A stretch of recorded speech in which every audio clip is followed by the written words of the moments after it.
দর্শক, যেমনটা বলছিলাম, আজ আবারও রাজনৈতিক দলগুলোর সাথে বৈঠকে বসছে জাতীয় ঐকমত্য কমিশন।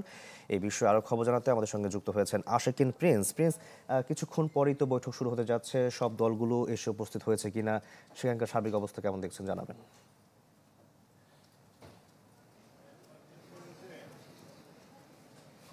শাকিল, জাতীয় ঐকমত্য কমিশনের মেয়াদ এর আগে বেশ কয়েকবার বাড়ানো হয়েছিল। ওই সময়ের মধ্যে জুলাই সনদ চূড়ান্ত করা বা এটি স্বাক্ষরে কোনো প্রক্রিয়া সম্পন্ন করা সম্ভব হয়নি।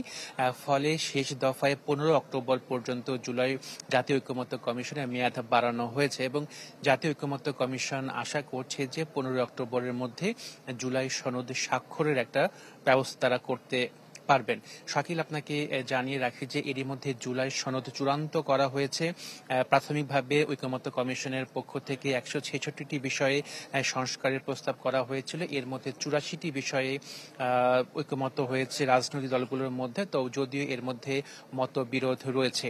এখন গুরুত্বপূর্ণ প্রশ্ন যে এই চূড়ান্ত হওয়া জুলাই সনদ কিভাবে বাস্তবায়ন করা হবে বা আইনি কাঠামোর মধ্যে কিভাবে এটি ফেলা যাবে। এরই মধ্যে ঐকমত্য কমিশনের পক্ষ থেকে বাস্তবায়ন প্রক্রিয়া নিয়ে বেশ কয়েকটি প্রস্তাব দেয়া হয়েছে। এর মধ্যে গুরুত্বপূর্ণ যেটি রয়েছে সেটি হচ্ছে সংবিধান আদেশের মাধ্যমে জুলাই সনদ যাতে বাস্তবায়ন করা যায়, এরকম একটি প্রস্তাব দেওয়া হয়েছে ঐকমত্য কমিশনের পক্ষ থেকে।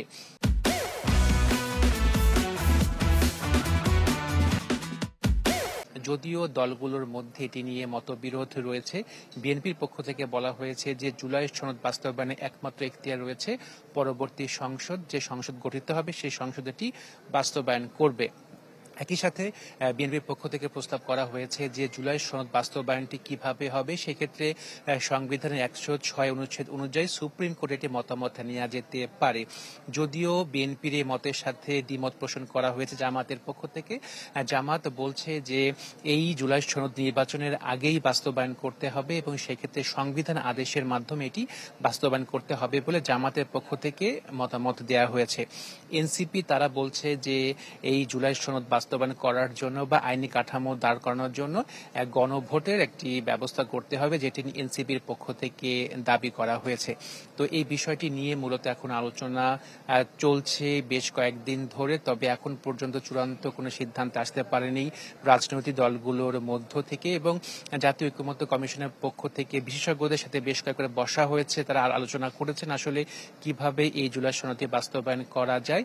তো চতুর্থ দিনের মতো আজকে আলোচনায় বসবে জাতীয় ঐকমত্য কমিশন এবং সেখানে থাকবে রাজনৈতিক দলগুলোর মধ্য থেকে। তো আমরা যতটুকু তথ্য পাচ্ছি যে 15 অক্টোবরের মধ্যে এই জুলাই সনদটি যাতে স্বাক্ষরের ব্যবস্থা করা যায় সেই প্রয়োজনীয় ব্যবস্থা গ্রহণ করা হবে কমিশনের পক্ষ থেকে এবং তারই ধারাবাহিকতায় আজকে আলোচনা হবে এবং আজকেই হয়তো বা আলোচনা শেষ হতে পারে। যদি চূড়ান্ত কোনো সিদ্ধান্তে না আসতে পারে দলগুলো, সেক্ষেত্রে আরও একদিন আলোচনা সময় বাড়ানো হতে পারে বলে আমরা যতটুকু জানতে পেরেছি। তবে আলোচনা আজকের মতো এখনো শুরু হয়নি, বেলা 11:30টার দিকে আলোচনা শুরু হতে পারে বলে আমরা জানতে পেরেছি।